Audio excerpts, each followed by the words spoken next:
As we grow up, we all develop an identity, which is formed by repetitive ideas that had an impact. For example, if when you were a child you were told that you were very emotional or hyperactive, then you heard that thought, and from so many times that the outside affirmed its truthfulness through the approval of others, it became part of you. And when you grow up, as it has become a belief, then you begin to act in a way that approves that belief. Some way it becomes your state of comfort. Always, every day we learn something new, either from the outside world or from yourself. You are always going to encounter something new. It is important to ignore the comfort zone, even if it's very uncomfortable, because you know it's for your own growth. We will never be the same person with the same ideas we had a few years ago. We cannot attach ourselves to a safe or painful but comfortable past just because it is the only thing we know. There are beliefs that approve the current state of your life. Everything is a reflection of yourself, of the capacity you believe you have. So if you are dissatisfied, you can change absolutely everything. Your life can change drastically. But I'm not trying you to believe me. Just prove it by yourself. First, empty your thoughts. Don't wait for the perfect day. Write down on a sheet of paper everything you have in your mind that's keeping you from thinking clearly, even down to the smallest detail, like that pending thing you've been putting off. Don't leave anything out.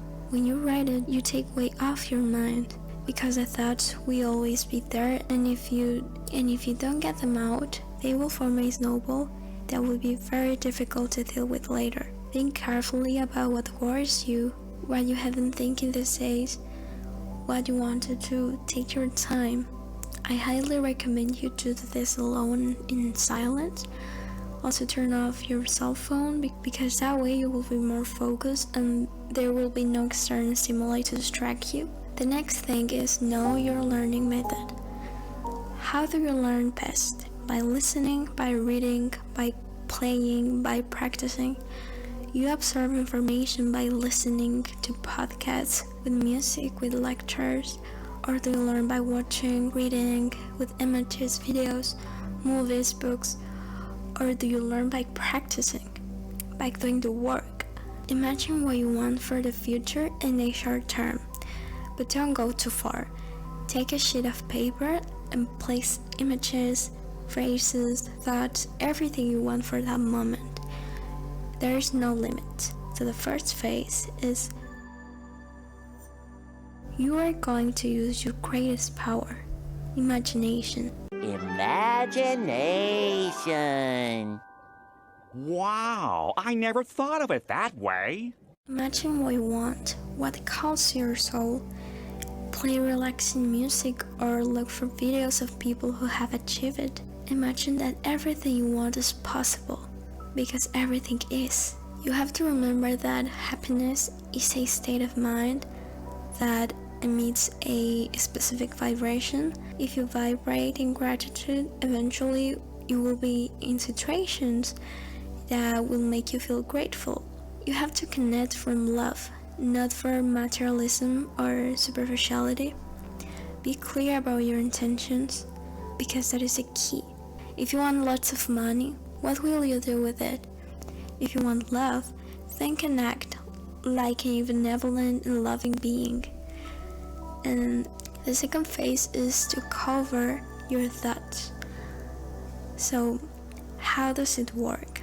You have an intrusive thought, ignore it, and put one on top of it.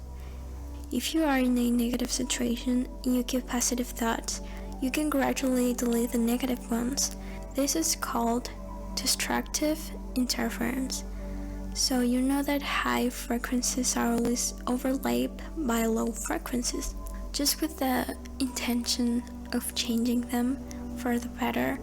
You are already reprogramming each of your thoughts and the way you're going to feel, because you are identifying what you want and what you don't. Then you will be able to integrate the positive as part of your life, as something normal for you. You can start doing this manually until it becomes automatic by listening to loving meditations, looking for images, or watching movies that inspire you and bring you an energy of abundance and creativity for new things.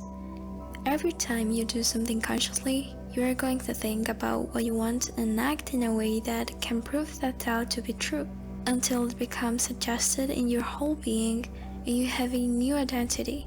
I will give you an example. If you want to have a lot of clean money, which means that since everything comes from the inside out, you want to have a mindset of abundance. A truly abundant person is not afraid to give or receive. They feel in harmony with the universe and know that in many circumstances you have to be patient for new and better things to come. They are grateful for the opportunities that life gives them. The prosperous person organizes his or her expenses properly, and they do not let themselves be carried away by the impulse of emotional buying. They don't try to appear rich, or don't try to put on images and are at the service of others and themselves in balance. This is love.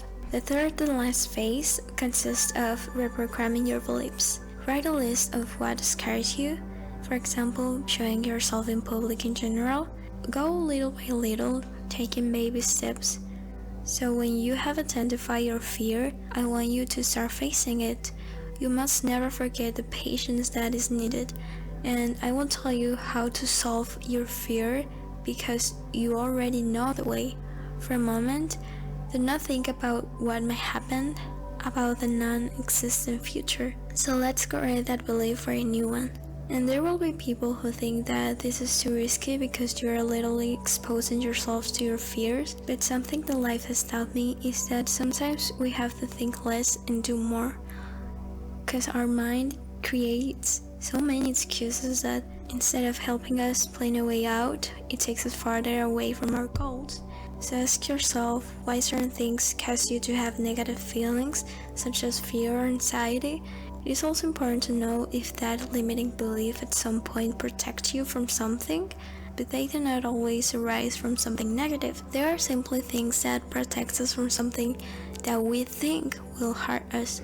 Only with practice and repetition, we will achieve enough neuronal connections so that the new thought settles and directs our life. You need to consciously think about your new belief for a while until it becomes unconscious and automatic and guide your behavior from now on. You will realize that little by little, you will act from the unconscious. This means that everything you feel will start to happen automatically because it will become an empowering belief. You will think in a different way, so much that you will forget your old identity. And now you realize it is amazing what the mind does. I hope this helped you a lot in your life, and that's everything I have for you today. Bye!